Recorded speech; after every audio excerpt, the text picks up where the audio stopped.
Hello, everyone. I still hear fireworks. Hello, everyone, and welcome to the year 2020. It is January 1st, and I'm really excited. I think it's going to be a great year. So, this is going to be your 5-minute forecast for the year ahead.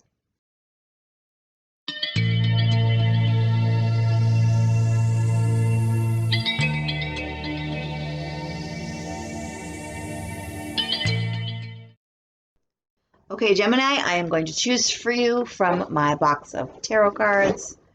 You guys got the Game of Thrones deck, so I'm going to give you I'm going to spread them out. I'll be right back.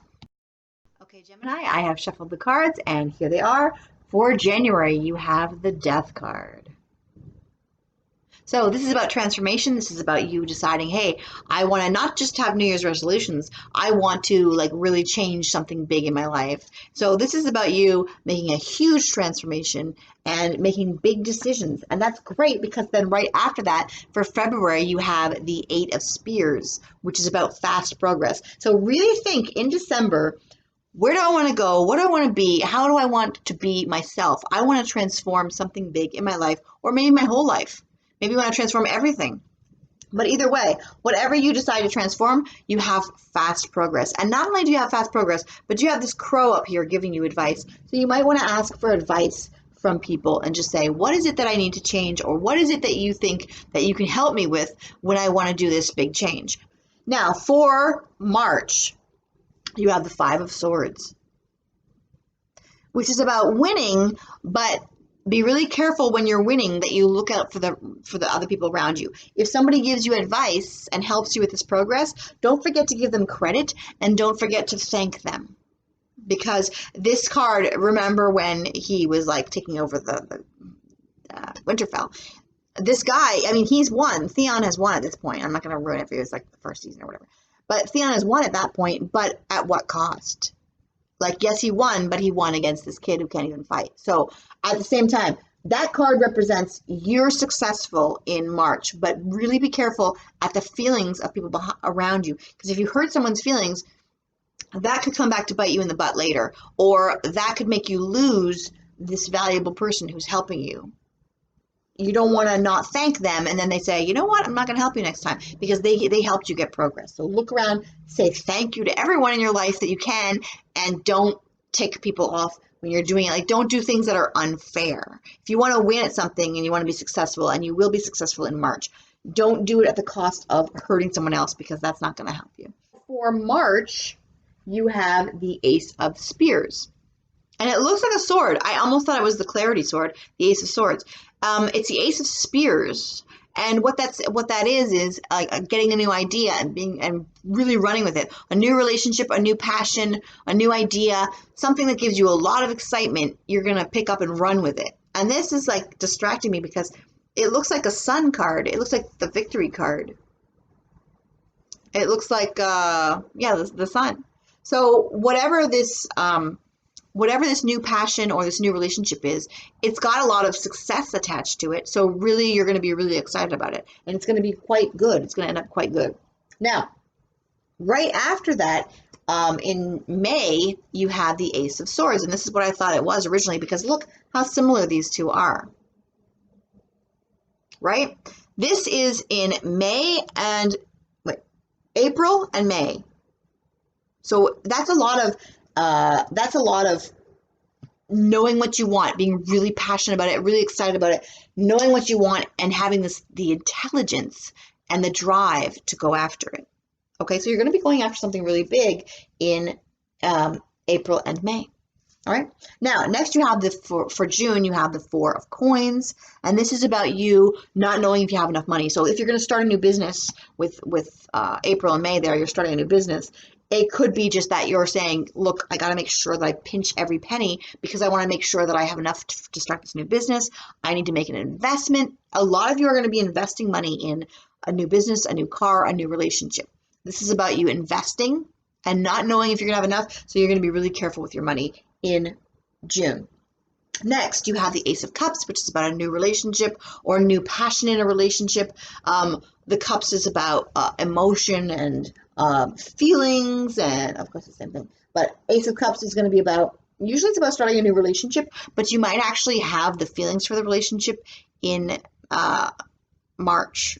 This is the March card, and this is the passion card, and then over here you have the new relationship. So you might actually fall for somebody in March and not make a move until July, because this is about starting a new relationship. Or maybe you do make a move and nothing happens until July. Okay, this is the emotions starting a new relationship. Also, if you're starting a new business in June, it could also be that you get a new business partner or somebody who really helps you with that business. And again, with the crow, I mean, it could be the same person all along. Next, in August, you have the Magician in reverse. And this card, of course, Peter Baelish. This card is about somebody who can do anything. It doesn't matter what it is, you have the skills to do it. And yours is in reverse. Now, it might be because you ticked off this person here who made it look like you were doing everything, but they were actually behind the scenes. But here you're like, oh, when it is just you alone, you can't do it. So you did need that person, and you might have ticked them off, and they're not there anymore.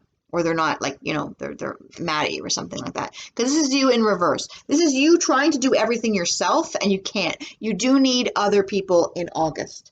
And you need to learn that lesson, because in August you tried to do something by yourself, and it's not as easy as it was when you had this crow person giving you advice, and you had also this new relationship. You need to have other people, or you're going to, not everybody does, but you need someone else to help you in August.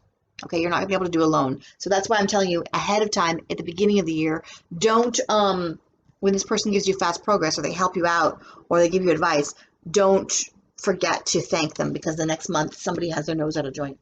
Okay? Now, the one that you have for September is the Star card, which is coming true. So you really try to do something by yourself in August, and it doesn't necessarily work. So you need a little bit of help, and then you actually have dreams coming true in September. So you don't want to have to wait the whole year to learn that lesson.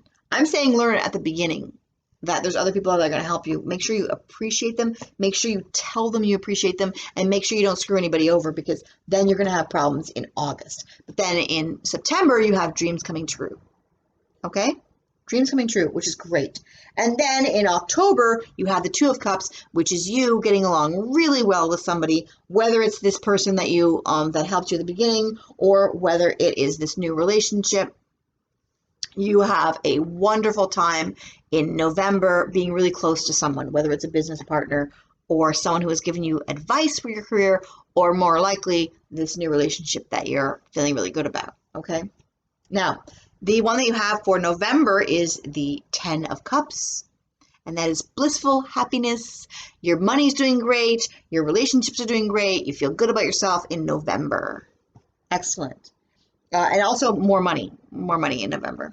Okay. Then in December, you have the 7 of Cups, which is about you having a lot of options. You suddenly have a lot more, not responsibilities. You suddenly have a lot more options where people are coming to you and saying, hey, I noticed you did this. Would you also like to do this? Or options for relationship wise, where somebody's like, hey, I see you're like really good with this relationship. I also like you. Or you might have more options with, just in life. In life, you're going to have a lot of options because you suddenly have more money. All right. So it's like a really good year for you. I'm going to also give you, this is the thing you need to look out for, and this is the thing that's hidden from you, okay, in the deck. The bottom of the deck, the thing that you need to look out for is the 6 of Cups, nostalgia. This is also saying nostalgia-wise, don't get caught up in the past. And if the person who's helping you is from the past, make sure that you take good care of them and don't just assume, well, because you've always been there for me, you're always going to be there for me. Don't just assume that, okay? As a warning for nostalgia, it's saying be careful that you appreciate those people. You don't take those people for granted.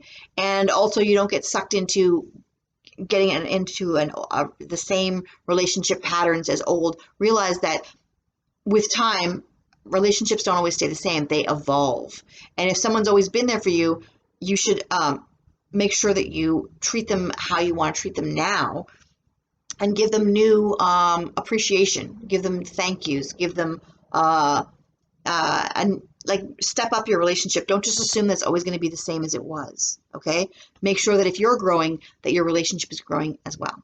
Now, also, this is the card for the year, the thing that they want you to know, the King of Spears.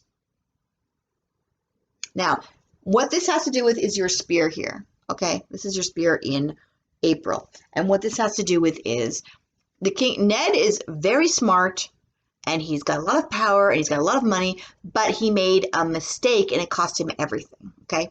So what I'm telling you about Ned is, if this is you and he's holding the spear and this is your spear, it's saying there, you have a possibility, you have a passion, you have an idea, but you need to protect it with this sword. You need to protect it with, and the sword is from May. Sword is from May. So in May, when even though you have an idea and you have a passion, you need to protect it. You need to be smart, and you need to, because the swords are about intelligence, you need to be smart and you need to protect it. So if you have a new relationship, you need to be smart and protect it. Don't just assume it's always going to be fine. If you have a new idea, protect it. Make sure you get like legal protection. Make sure you have, you ask for advice from people, and make sure that you protect what is yours, because you don't want to lose everything because you just assume that everything was going to be fine. Okay? Now, and I think the biggest thing is that Ned, of course, had a lot of honor, and he just assumed that was going to always protect him. But the thing is, he didn't make sure that he also knew what his enemies were going to do and knew how they were going to react. And you have to also think of the way that other people think and the way that other people feel. Not just assume that everyone's going to feel the same way as you. You have to, go out there and try to make sure that you're not crushing other people's feelings just because you want what you want. You're not going to crush them with what they want, okay? Now, I am going to, and also with the rules, he was just like, well, that's the rule. And yeah, that's the rule, but that rule was not good for Cersei or for a lot of other people. That rule was not going to be what they wanted. So just because something's a rule doesn't mean that that's what everyone's going to follow it. Okay, now the card that you have for a spiritual card for the year is the Bard. And this is about music, poetry, and myth and history.